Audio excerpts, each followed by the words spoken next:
اور میرا نبی کہہ رہا ہے کاش میرے ماں باپ زندہ ہوتے اور نہیں تو میری ماں زندہ ہوتی تو تم دیکھتے میں کیا کرتا، میں عشاء کی نماز کے مصلی پہ ہوتا اور میں سورۃ فاتحہ پڑھ رہا ہوتا اور ادھر سے میرے گھر سے میری ماں مجھے کہتی محمد، تو میں ماں کے لیے نماز توڑ دیتا۔ ہاں، میں ماں کے لیے نماز توڑ دیتا۔ اور میرے نبی سے پوچھا گیا یا رسول اللہ قیامت کب آئے گی؟ یہ بچیاں غور سے سنیں، سارے سنو پر یہ خاص طور سے سنیں۔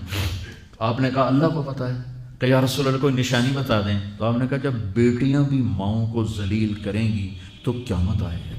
جب بیٹیاں بھی ماؤں کو ذلیل کریں گی تو قیامت ان تلد الامۃ ربتہا، جب ماں کے ساتھ بیٹیاں نوکر جیسا سلوک کریں گی، نوکرانی جیسا سلوک کریں گی تو قیامت کے نکارے پہ چوٹ پڑ کے رہے گی۔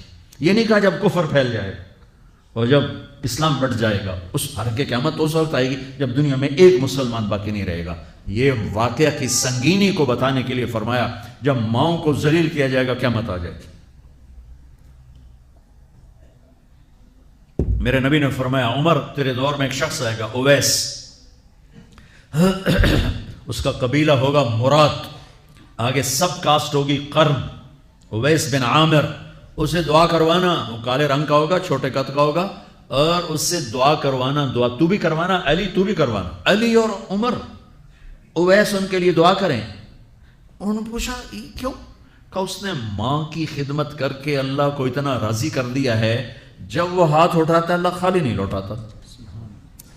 اللہ کی قسم عمر و علی کو اویس کی دعا کی ضرورت نہیں تھی، امت کو پیغام دینا تھا کہ مائیں ذلیل ہو رہی ہیں آج اور باپ جوان اولاد سے چھپتے پھر رہے ہیں، تو میرے رب میرے نبی نے یہ آگے پیغام دینا تھا کہ نبی ہو کر رسول ہو کر کہہ رہے ہیں کاش ماں ہوتی تو میں اس کے لیے نماز توڑ دیتا۔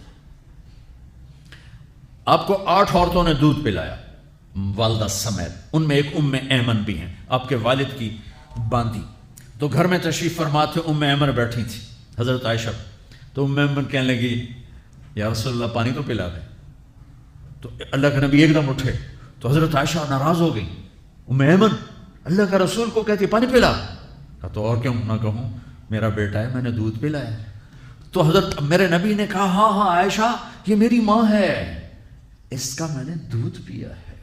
آپ اٹھے، گھڑے میں سے پانی بھر کے یوں دونوں ہاتھوں سے حضرت ام ایمن کو پیش کیا جو حبشی باندی تھی، چونکہ دودھ پیا ہے تو ماں کا لفظ صادق آ گیا، تو بجائے اس کے کہ برا مناتے آپ خادم بن کے اپنی ماں کو دودھ پلانے والی ماں کو آپ نے، حضرت حلیمہ سعدیہ تشریف لائیں، آپ نے اپنی چادر بچھا کر اس کے اوپر بٹھایا۔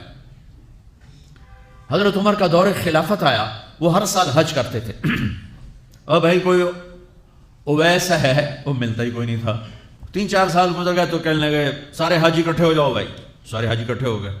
آپ نے کہا سب کھڑے ہو جاؤ، سارے کھڑے ہو گئے۔ پھر آپ نے کہا یمن والے کھڑے رہو باقی بیٹھ جاؤ، تو چند ہزار کھڑے رہے باقی بیٹھ گئے۔ پھر آپ نے کہا مراد والے کھڑے رہو باقی بیٹھ جاؤ، تو 15-20 آدمی اس میں سے نکلے۔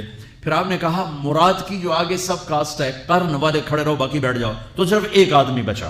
تو آپ نے اس سے پوچھا تم قرنی ہو؟ کہ جی۔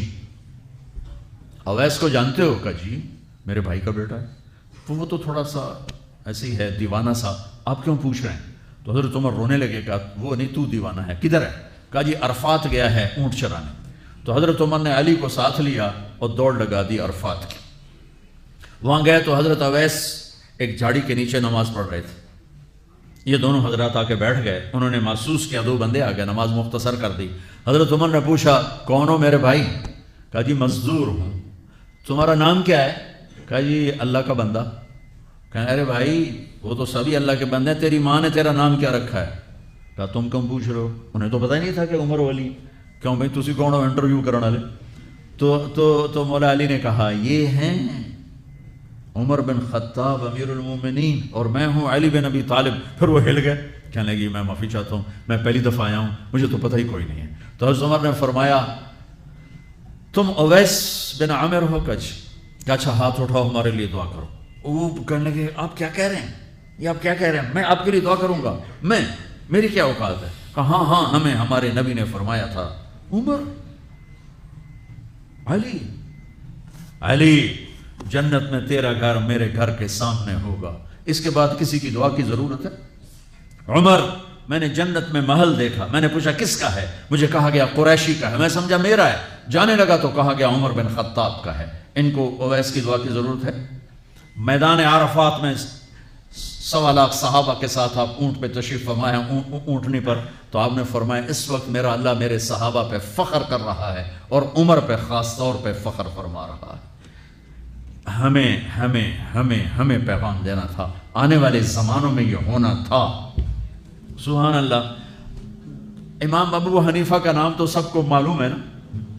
ایک اور عالم بتاتا ہوں، عبد الرحمن بن ابی لیلہ، ان میں علمی کھٹ بڑھ تھی بہت زیادہ، آپس میں بنتی نہیں تھی۔ تو ابو حنیفہ جیسی ہستی جن کے کروڑوں فالوور آج ہیں، ان کی ماں کہتی نعمان یہ مسئلہ ہے، جا کے عبد الرحمن سے پوچھ کے آؤ۔ زندگی میں ایک دفعہ نہیں کہا ماں جی میں اس کو بڑا عالم ہے میرے کو پوچھ لو۔ کہا اچھا ماں جی، اپنی چادر اٹھاتے اور پہنچ جاتے، دروازے پہ دستک دے کہ بھائی مجھے میری اماں نے بھیجا ہے، آپ اس میں فتویٰ۔ حالانکہ ان کی اپنی رائے اس کے خلاف ہوتی تھی، لیکن ماں کے احترام میں جا کر ان سے مسئلہ پوچھتے جن سے روزانہ مناظرہ ہوتا تھا، روزانہ کھٹ پٹ ہوتی تھی علمی۔ ماں نے کہہ دیا، جا کر ان سے پوچھ کے آتے تھے، اپنی اتنی بڑی علمی قدر و منزلت کو ایک طرف رکھ دیتے تھے، نہیں میری ماں نے مجھے کہا ہے۔ تو آپ سب نوجوان ہو، ماں باپ زندہ ہیں تو ان کی دعا لو، آہ نہ لو، دعا لو۔ مجھے یاد آیا میرے والد رحمت اللہ علیہ کا ایک دفعہ مجھے خط آیا کہ جب پیسے ختم ہوتے ہیں اسی وقت ہی تمہارا خط آتا ہے کہ پیسے بھیج دو، کبھی آگے پیچھے بھی بتا دیا کرو زندہ ہیں کہ مردہ ہیں۔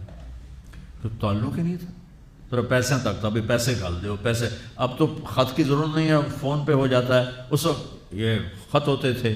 تو میرے والد نے گلے کا خط لکھا، مجھے افسوس ہونا چاہیے تھا، میرے اوپر جوں بھی نہیں رہی تھی، ہم نے والدین کی عظمت کو پڑھا ہی نہیں ہے۔